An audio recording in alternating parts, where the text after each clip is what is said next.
उपयोग करना बताएंगे। तो चलिए आज का अध्याय शुरू करते हैं। माउस एक इनपुट डिवाइस है जिसे हम आसानी से हाथ में पकड़ सकते हैं। यहाँ आप जो इमेज देख रहे हैं ये माउस की इमेज है। माउस को टेक्निकल लैंग्वेज में यानी तकनीकी भाषा में पॉइंटिंग डिवाइस भी कहा जाता है, क्योंकि कंप्यूटर स्क्रीन पर माउस का कर्सर तीर के समान दिखाई देता है। मुख्यतः इसका उपयोग चित्र या ग्राफिक बनाने के साथ किसी बटन या मेनू पर क्लिक करने के लिए किया जाता है।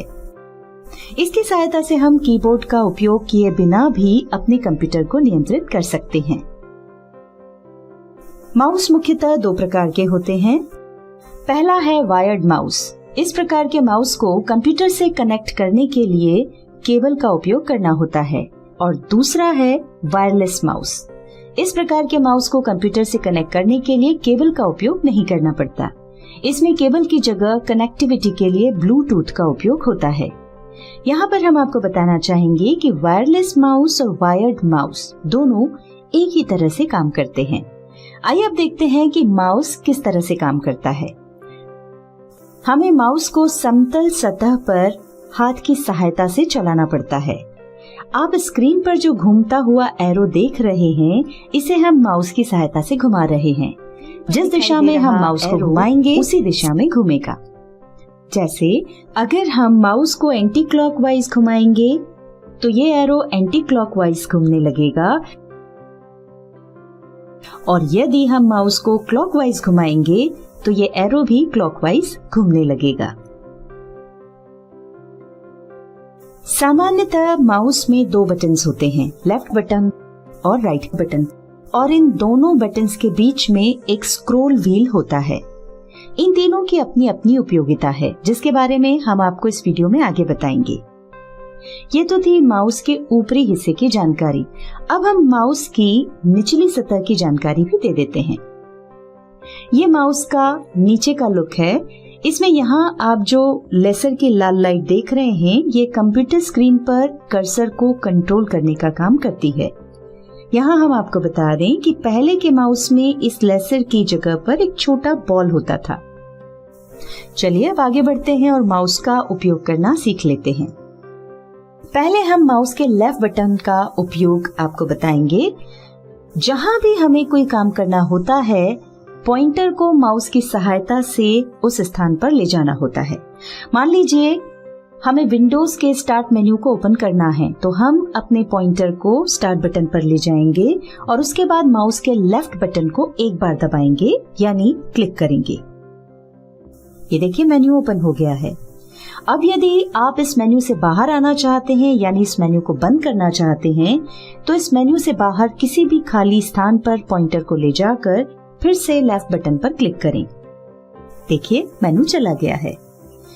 चलिए अब हम फिर से स्टार्ट बटन पर लेफ्ट क्लिक करके नोटपैड ओपन कर लेते हैं। ये देखिए स्टार्ट बटन पर लेफ्ट क्लिक करने पर ये मेन्यू ओपन हो गया है। अब इस मेन्यू में ऑल प्रोग्राम्स पर माउस पॉइंटर ले जाकर लेफ्ट क्लिक करें, फिर एक्सेसरीज पर माउस पॉइंटर ले जाकर लेफ्ट क्लिक करें। एक्सेसरीज पर क्लिक करते ही कुछ सब ऑप्शंस दिखेंगे। इनमें से नोटपैड पर माउस पॉइंटर ले जाकर लेफ्ट क्लिक करें। नोटपैड पर क्लिक करते ही नोटपैड ओपन हो जाएगा। नोटपैड क्या है और इसे कैसे उपयोग करते हैं, ये हम आपको आगे की वीडियो में बताएंगे। हम नोटपैड को मिनिमाइज कर देते हैं यानी इसे छोटा करके छुपा देते हैं। उसके लिए हमें नोटपैड के ऊपरी हिस्से में राइट साइड में दिखाई दे रहे 3 बटनों में से माइनस के निशान पर माउस पॉइंटर को ले जाकर माउस का लेफ्ट क्लिक प्रेस करना होगा। ये देखिए नोटपैड मिनिमाइज होकर नीचे टास्क बार में चला गया है। चलिए आपको माउस के लेफ्ट क्लिक का एक और उदाहरण दे देते हैं।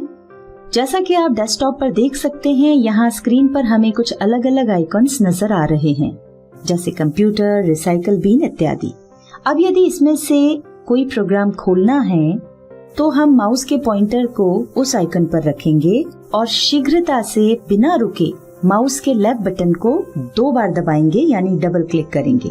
ध्यान रखें यदि आप एक बार क्लिक करके छोड़ देंगे तो फिर वो प्रोग्राम नहीं खुलेगा।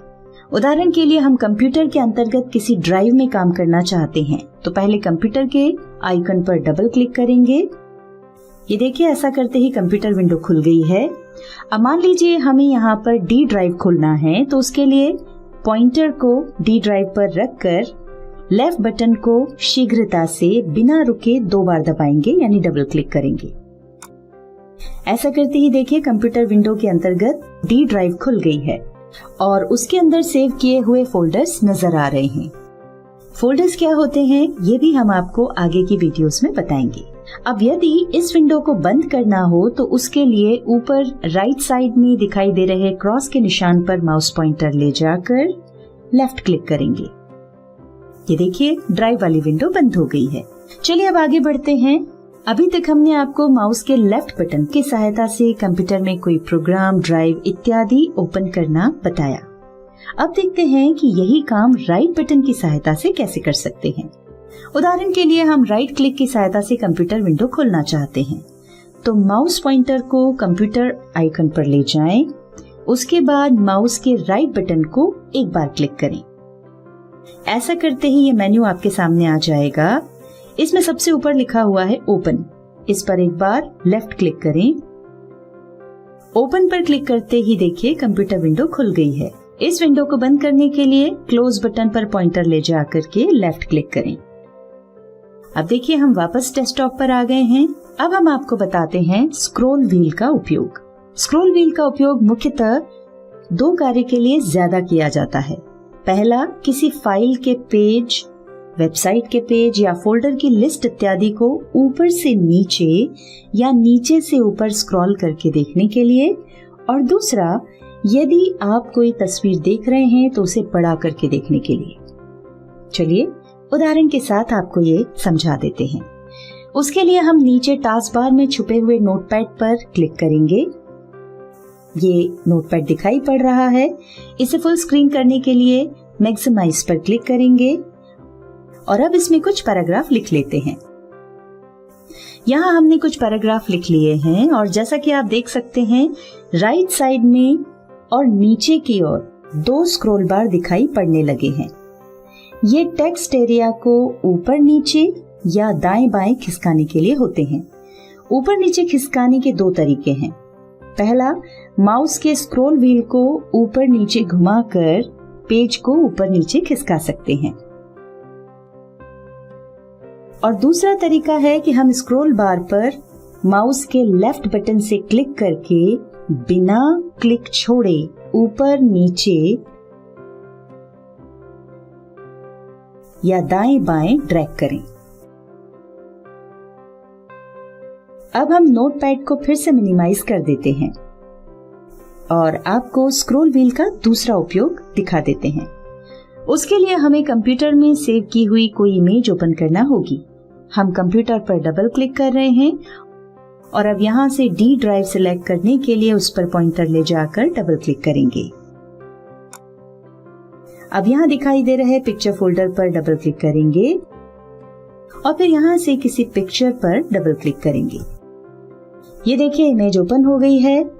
अब यदि हम माउस के स्क्रॉल व्हील को ऊपर की तरफ घुमाएंगे तो आप देख सकते हैं इमेज बड़ी होती जा रही है, और अगर इसको वापस से नॉर्मल पोजीशन में लाना है तो स्क्रॉल व्हील को नीचे की तरफ घुमाते जाएं। देखिए इमेज वापस पुराने साइज में आ रही है। इस तरह से आपने देखा कि इमेज को जूम इन और जूम आउट करने के लिए, यानी उसको छोटा और बड़ा करने के लिए माउस के स्क्रॉल व्हील का उपयोग कर सकते हैं। अब इस इमेज वाली विंडो को बंद कर देते हैं और आगे बढ़ते हैं और देखते हैं कि माउस किस प्रकार किसी भी विंडो को एक जगह से दूसरी जगह पर कैसे ड्रैग या मूव कर सकते हैं। हमने जिस नोटपैड को मिनिमाइज किया हुआ था उस पर जाकर लेफ्ट क्लिक करते हैं। ये देखिए नोटपैड डेस्कटॉप पर आ गया है। हम रीस्टोर डाउन यानी मैक्सिमाइज से इस विंडो को छोटा कर देते हैं। अब यदि हमें इस विंडो की जगह ठीक नहीं लग रही है, हम इसे किसी और जगह पर ले जाना चाहते हैं, तो उसके लिए सबसे पहले माउस की सहायता से पॉइंटर को नोटपैड के टाइटल बार पर लाएंगे और माउस के लेफ्ट बटन को दबाकर रखते हुए यहाँ वहाँ या जिस भी स्थान पर ले जाना चाहते हैं उस स्थान पर माउस की सहायता से ड्रैग करके यानी खींचकर ले जाएंगे और उसके बाद माउस का क्लिक छोड़ देंगे।